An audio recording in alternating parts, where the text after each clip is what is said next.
चलिए आज चुंबकीय ध्रुवों के मध्य कार्यरत कूलाम के नियम का अध्ययन करते हैं। कूलाम का नियम विद्युत क्षेत्र में भी पढ़ा था, ये चुंबकीय क्षेत्र के लिए अध्ययन करेंगे। तो चुंबकीय ध्रुवों के मध्य कार्यरत बल के लिए कूलाम का नियम पढ़ेंगे। कूलाम का नियम एग्जैक्टली अपन ने विद्युत क्षेत्र के लिए पढ़ा था, आज चुंबकीय क्षेत्र के लिए पढ़ेंगे।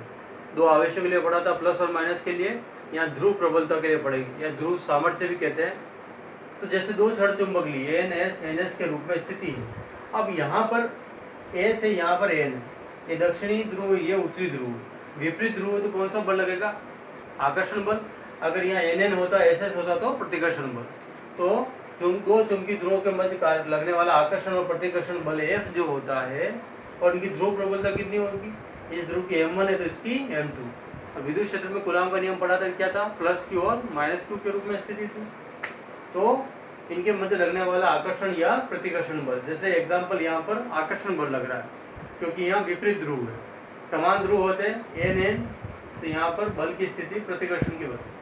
तो इन दोनों चुंबकीय ध्रुवों के मध्य लगने वाला आकर्षण या प्रतिकर्षण बल जो होता है, दोनों ध्रुवों की ध्रुव प्रबलता के समानुपाती, अर्थात F समानुपाती क्या होगा? M1 M2। तो विद्युत क्षेत्र में क्या पढ़ा था? F समानुपाती Q1 Q2। तो यहाँ ध्रुव प्रबलता के रूप में स्थिति आ रही है M1 M2 के रूप में। और मध्य की दूरी कितनी होगी? जैसे यहाँ बताइए मैंने R के रूप में है, तो ये व्युत्क्रमानुपाती हो गया, समानुपाती 1/r²। दोनों में F के रूप में स्थिति आ रही है। F समानुपाती क्या होगा? M1 M2 बटा r²। और समानुपाती हटेगा क्या आएगा यहाँ पर? μ0 बटा 4π। उसमें क्या आता है? 1/4π एप्सिलॉन नॉट। ये चुंबकीय क्षेत्र है तो μ0 बटा 4π M1 M2 बटा r²। और ये μ0 बटा μ0 क्या है? निर्वात की चुंबकशीलता है।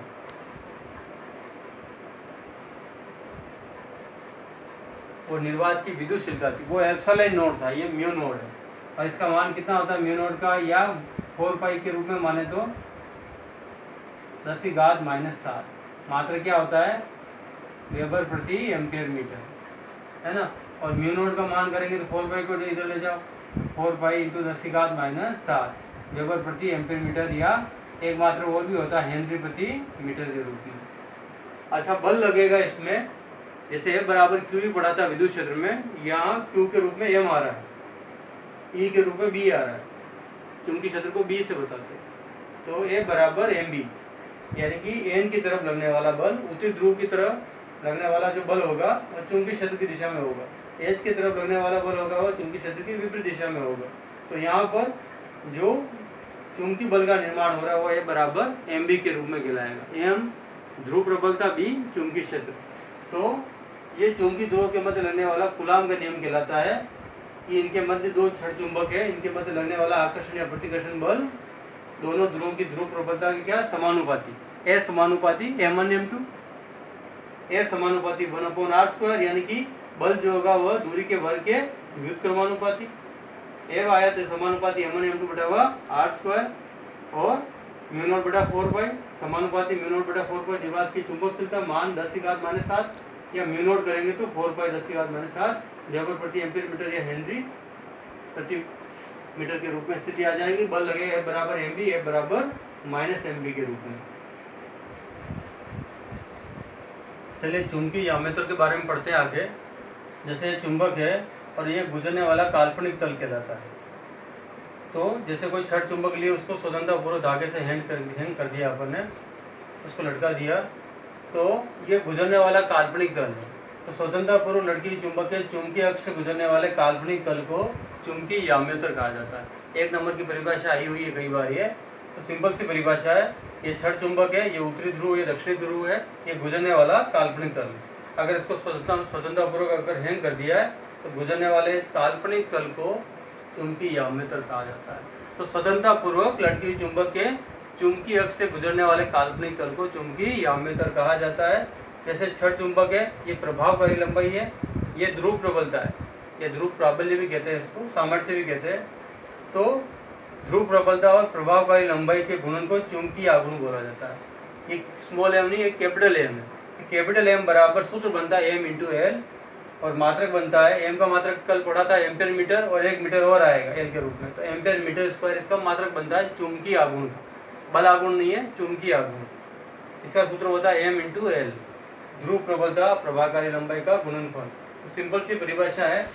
अगला आता है चुंबकीय बल रेखाएं, जिसको चुंबकीय क्षेत्र रेखाएं भी कहते हैं। जैसे लेसन में विद्युत क्षेत्र में पढ़ा था, विद्युत बल रेखाएं उसी की तरह होती चुंबकीय बल रेखाएं।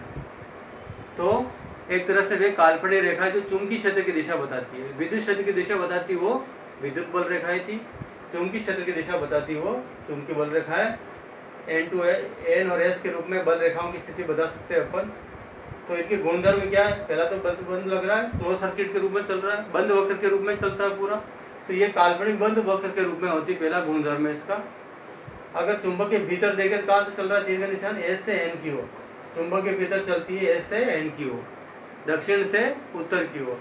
बाहर किधर चलेगी? पहले N आएगा, तो बाहर चुंबक के बाहर चलेगी उत्तर से दक्षिण की ओर, N to S की ओर। और कभी एक दूसरे को ये प्रतिच्छेद नहीं करेगी, एक दूसरे को काटेगी नहीं। इस प्रकार की स्थिति कभी नहीं आएगी। तो क्यों नहीं काटेगी?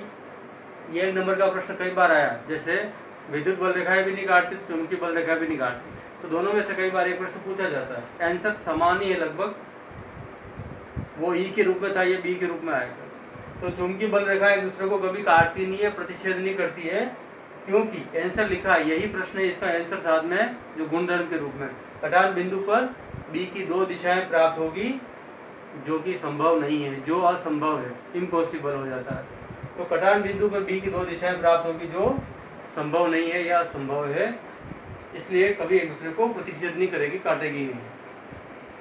तो चुंबकीय आमतल स्वतंत्रतापूर्ण लड़की चुंबकीय से गुजरने वाले काल्पनिक तल चुंबकीय आघूर्ण के रूप में M × L, जो चुंबकीय क्षेत्र की दिशा बताती है। काल्पनिक बंद वक्र के रूप में भीतर चलेगी S to बाहर N to S, कभी एक दूसरे को प्रतिच्छेद नहीं करेगी। घटान बिंदु पर B की दो दिशाएं प्राप्त होगी, जो कि संभव नहीं है।